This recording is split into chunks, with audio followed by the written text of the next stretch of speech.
walnuts, Brazil nuts, so anything like that. Avocados are a good source. Kids eat avocados.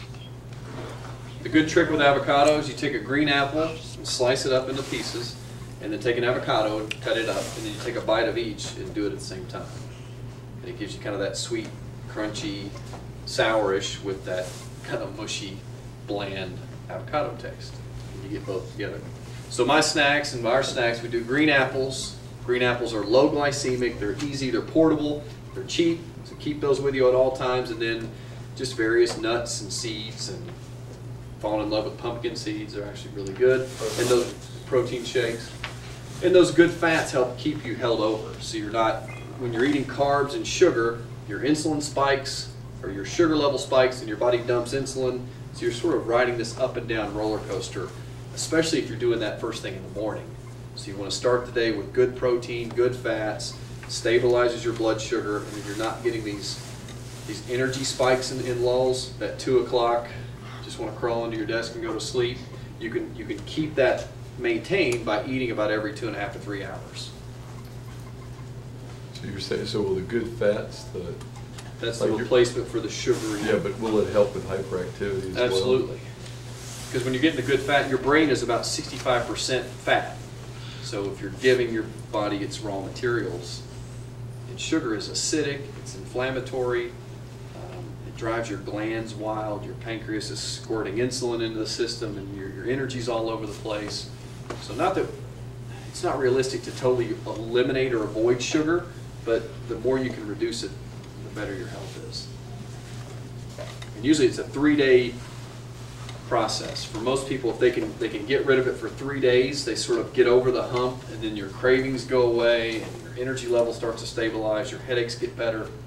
Because if you're a sugar burner and hooked on sugar, you're probably going to have headaches for the first 2.5, 3 days. And then sodas are a biggie. Everybody's sort of hooked on sodas these days. They're also extremely acidic, drive your glands completely nuts, and then are filled with tons of artificial sweeteners. So the only thing really worse than sugar is artificial sugar. Splenda is chlorine. Aspartame breaks down to formaldehyde when it's heated up to your body temperature. So when you get sweet and low and you heat it up to your 98.6 degree temperature, it converts, one of the OH groups falls off and it turns into formaldehyde. So it's probably even worse when you put it in coffee, right? And you heat it up even more. What about phenolane? Phenylalanine? Yeah. Yeah, it's an amino acid. There's people with PKU or phenylketonuria that can't have it. They're sort of rare. Yeah, I mean, that's sort of lower on the concern scale. So your good sweeteners are stevia. That's probably your best overall sweetener. And then xylitol. So stevia you use almost like an artificial sweetener. A little bit goes a long way. And then xylitol is kind of like sugar. So you use a cup of sugar, then you replace it with a cup of xylitol. And you get used to it. I mean, in the beginning it has a little bit of kind of a wang to it, but you know, the more you do it, you kind of shift your taste buds away from that sugary, immediate. What's a wang? It has a bitter taste Okay. for most people. They're used to eating sugar all the time, it tastes horrible, but once you lose that desire, that craving for sugar, the stevia actually tastes really good to me. But it took some time, for sure. I just kind of stuck with it. If you try it one time, you're like, oh, that's terrible. But if I, you do it every day, and just, eventually you won't even want that. Once you lose the taste for it, you're like, I don't even need the stevia. But just hold your nose and say it's healthy, it's healthy. It's yeah. Healthy. And there's some examples in that cabinet there. But yeah, I've got to the point now I have to sort of back down the stevia because it's almost too sweet. And then when I have sugar, it tastes like, it just doesn't really taste right. And then you get that 30-minute later, just kind of feel blah. And if you control your insulin levels, that's a key to overall long-term health. If you keep your insulin stable, you control every other hormone in your body, almost by proxy. So insulin is your master hormone. So if you want to control estrogen or testosterone or growth hormone or thyroid stimulating hormone, you can do that by controlling insulin. If your insulin stays stable, all your other hormones can stay balanced too.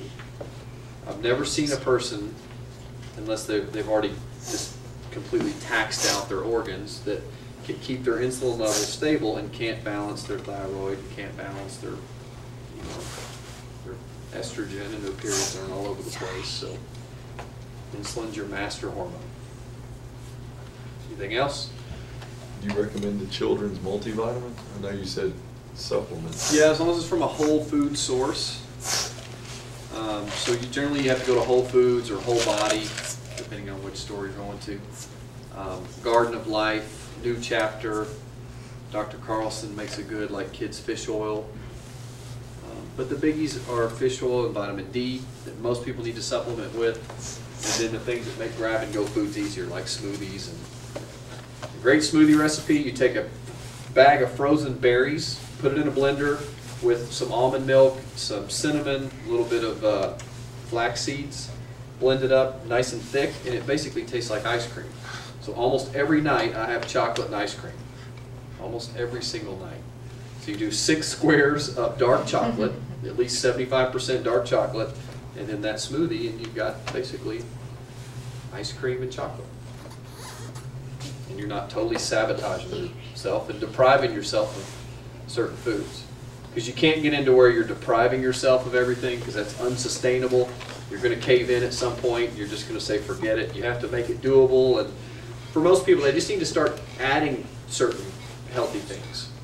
So if every morning you eat a donut and a frappuccino, keep doing that, but then add in a protein smoothie or add in a handful of almonds. So just start adding the healthy food to your already crummy foods, and then over time you start to change your patterns and your cravings, and it gets easier and easier. And if you need more info from nutrition, this is the handbook. It's got everything you need. It's got all the knowledge behind it, all the ways that you stock your kitchen. It has the recipes. It has the shopping list at the grocery store, lunch ideas for kids. I mean, it's got everything started. It's the only nutrition book that I think you'll ever really need, other than maybe some more recipes down the road. But great book. Questions?